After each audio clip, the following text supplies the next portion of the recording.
Once upon a time, there was a little girl named Meg and her little brother Marky. Oops, sorry, this isn't a story about us, though we wouldn't come to life if it weren't for our parents. My would-be dad, Mark, was a middle child of 5 children to Lolo Mac and Lola Betty. He was born in the States during the time of Lolo Mac's training there. Lolo Mac was a surgeon and Lola Betty was a teacher. My dad aspired to be a physician, a surgeon like Lolo Mac. On the other side of the world, my would-be mom, Gigi, was the eldest of 4 children. Born to my grandparents, whom I call Mamala and Papalo, who were both doctors, starting out a medical practice in Carmona, Cavite. She also wanted to be like them when she grew up. Mark went home to the Philippines when he was about 5 years old. However, 2 years after, his parents separated. Still, he grew up into a fine young man. He was very active in high school organizations. He was a member of LaSalle Green Hills Ponderana Music Ministry and entered BP Diliman for pre-med. This was when he got in touch with the Catholic organization Opus Dei, or Work of God in Latin. Gigi, on the other hand, grew up as well into a fine young lady who also had a very active social life despite being an outstanding student. She went to high school in Assumption and entered USD for pre-med. Growing up, both Mark and Gigi didn't have much, but they grew in a household of love and happiness. And so, the two lived their separate lives, aspiring to be doctors, unbeknownst to the fate that lies ahead between the two of them. Both Mark and Gigi got into the University of Santo Tomas, Faculty of Medicine and Surgery in 1984. They were classmates in different subsections. I told you earlier that Mark was a member of Opus Dei. Opus Dei was a very strict and ultra-conservative Catholic organization. Aside from the stress of medical school, Mark was also committed to Opus Dei, giving weekly talks, teaching the choir on weekends, organizing various events. They had rigid schedules, and they had to go to bed at a certain time without finishing studies. He also had to deal with financial problems due to his parents' separation to support his medical studies.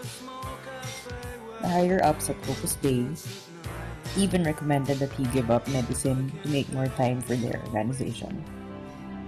Until one fine day, at the end of first year med, Mark was studying at the medicine library, just minding his own business, when suddenly Gigi interrupted him and asked if she could join him at the table. She then asked him if she could take a look at the art book he was reading from time to time whenever he got bored from studying. From there, they started talking and talking and talking and picking each other's brains up. One time, Gigi had an oral report in class, and Mark got very impressed by her confidence, straightforwardness, and the clarity of her speech. That was when he also got enchanted by her smile. He was smitten, that's for sure.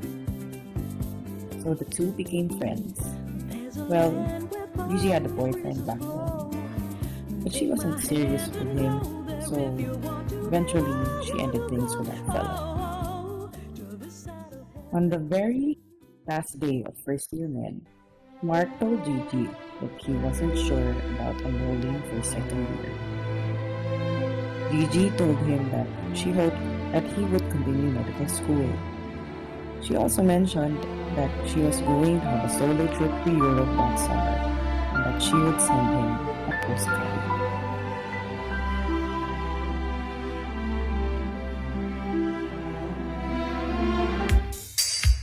That summer, The director of Opus Dei called Marc to inform him that there was an unsigned postcard addressed to him from Rome. The picture on the postcard showed Michelangelo's La Pieta, and on it, a subliminal message was written: "Happiness is living life in your own way." Of course, Marc was delighted. To add to his excitement, he passed first-year med, and so he proceeded to enroll for second-year med. On the first day of second-year med school, Marc asked Doris, one of their classmates and Gigi's closest friend, if she too had received a postcard from Gigi. To his surprise, she said no. He also asked the same question to Gigi's other friends, and they all said no. As the days and weeks went by, the two became closer. They would talk casually in the classroom, lab, ward, during short breaks. There were a lot of smiles and awkward moments. Gigi started passing small notes, and one of those notes read, "Wouldn't it be nice to build bridges instead of walls?" One medicine classmate who was also an Opus Dei member even warned Marc, "Stay away from that Catalan girl."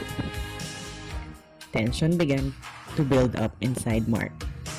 He decided to put an end to this budding relationship with Gigi, the beautiful Catalan girl who had an enchanting smile and a remarkable personality. He had to make her understand that her situation was futile, and that he had already dedicated his life to Opus Dei. He was convinced that the case was closed. One afternoon during ward work, Marc told Gigi this: "We have to talk. Meet me at room 321 at 5 p.m. So at that appointed time, well, of course, my ever-prompt dad was there earlier. They met at room 321. Gigi paused at the doorway. Marc said, "It won't work." To which Gigi responded, "And why not?" Marc explained to her his troubled childhood and less than perfect family history. Gigi, on the other hand, didn't budge at all. She was determined to get the man of her dreams. Marc asked her, "In Opus Dei, I already have family and security. Can you give me that?" Gigi didn't bat an eyelash. "Yes, I can give you that and more." Marc happily surrendered, and so the rest was history.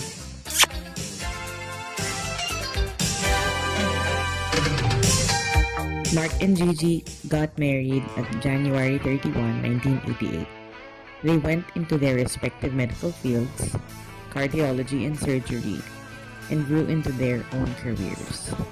They had me, and then 4 years after, my little brother Margie.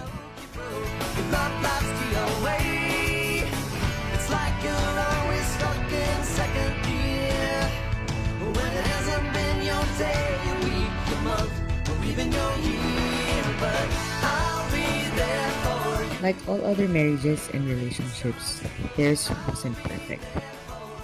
There were many humps along the way.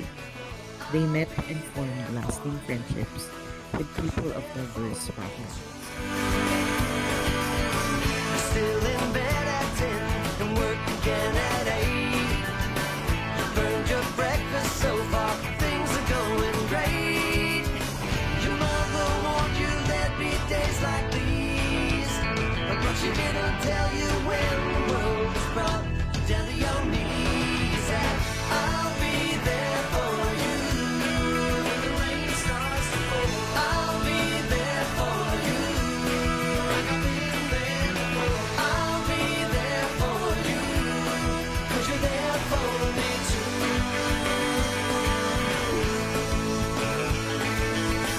No one could ever know me, no one could ever see me. Seems you're the only one who knows what it's like to be me. Someone to face the day with, make it through all the rest with.